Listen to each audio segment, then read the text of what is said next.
boat, obviously with everything being pulled apart, you will have to feed through the control lines through here, through the cleat, and then use these mouse lines to feed each one inside the trampoline. So obviously for transport this can't be done prior.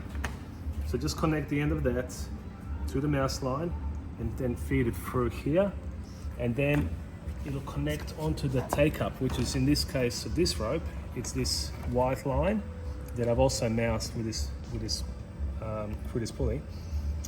So just go through there, and this is the take-up system for, in this instance, cutting hand. So just mouse your rope all the way through there. It'll come out to the other side. You can see it here. And then mouse it again through the wing bar with this orange line. And then connect this end. We'll connect with a end-for-end splice. So to do these end-for-end splices, I've already prepared everything to get it done. So I've actually got markings on the rope. So, you know, assuming you've done some splicing before, but essentially, you know, this end, when it meets up with the other end, you line up the central marks, and then you'll get your feed, and you'll put it through there, inside the rope, and you'll come out there, and you'll suck this in. Then you'll come and do the same on this side. You'll go from there, feed will end up there, and you'll suck this rope in. You'll end up with this rope sticking out of the core. You can just cut them off, and that's your splice that you need to make your ropes continuous. So you've got that splice to do for the Cunningham, the bank. This is the right height adjuster rope, or the actual, the one length adjuster, not the right height. One length adjuster, same with that one.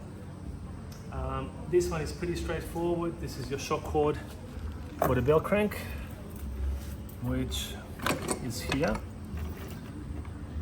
So the way this works is this will hook onto the shackle on top of your bell crank, and then you just feed that through here and onto the cleat, and you can adjust the tension of the bell crank through there. Very straightforward. This shock cord does not go inside here. This is a spare hole and thimble. This is just got a knot at the end of it, like that, so it doesn't suck through, but there's nothing taking this up. I normally tuck the tail end of this shock cord back inside the fairing so it's out of the way, because you kind of pull it on and you don't adjust it. So the last one is this right height adjuster. So again, this is how it goes. Just take sort of visual note of this. It goes through here, this front line goes through there, around the thimble, and back through, across the boat, to the other side, around the thimble, back down again, through here, and they both shoot forward around these adjuster pulleys, which is a very conventional way, just like on your XSF or Mark II. And this just wraps around the carbon tube many times. And at the end of it, you can either use these holes to terminate the rope with a stopper knot, or you can put a bit of electrical tape. So they both go onto this glass adjuster, just like conventional Moth. Now the only thing that's different here is I include these little balls, and what I like to do is I like to place these on here before the fairing. If you imagine the fairing sitting here, you only have a very short amount of adjustment here.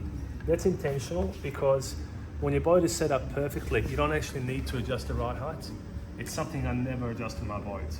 But to get to that stage with your setup, you will have to play around with it. So I would probably suggest the first time you go out, you can even leave the right height adjuster ropes loose, and you can manually adjust this. Probably sail out the foredeck the first time, so you can manually adjust the right height to where you want to have it.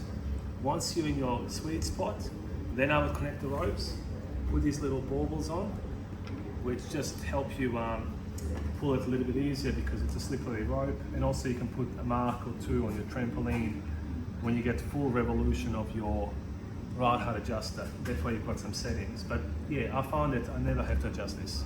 That's why we've moved this on the later boats from out here to down here, because it's just less rope, a little bit less windage, and ultimately something you don't really have to adjust.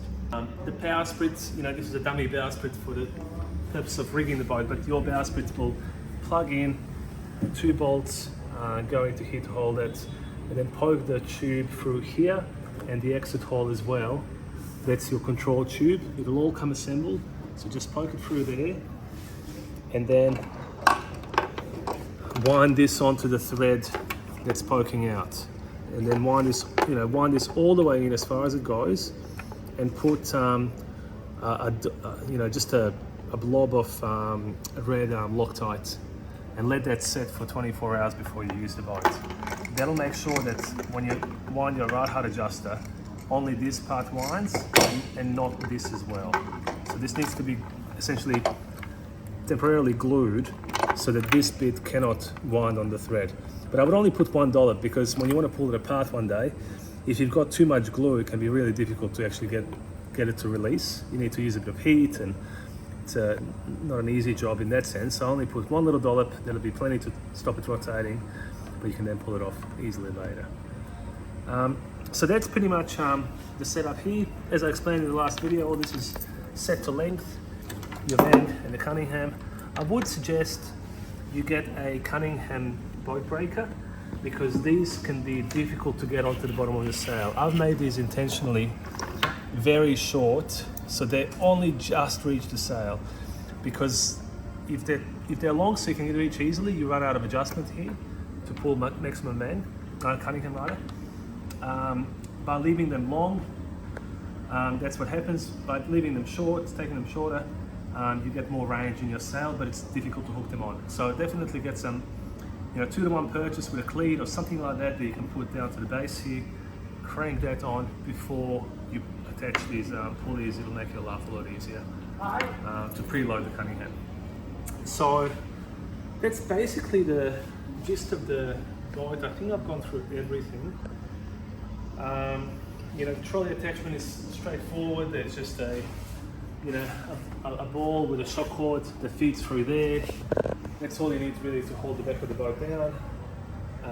You'll find that there is a shock cord that we've given you for your tiller that just goes on the underside of the gantry, and it connects with a knot and a loop. So that's your shock cord for the tiller. And that's basically the boat.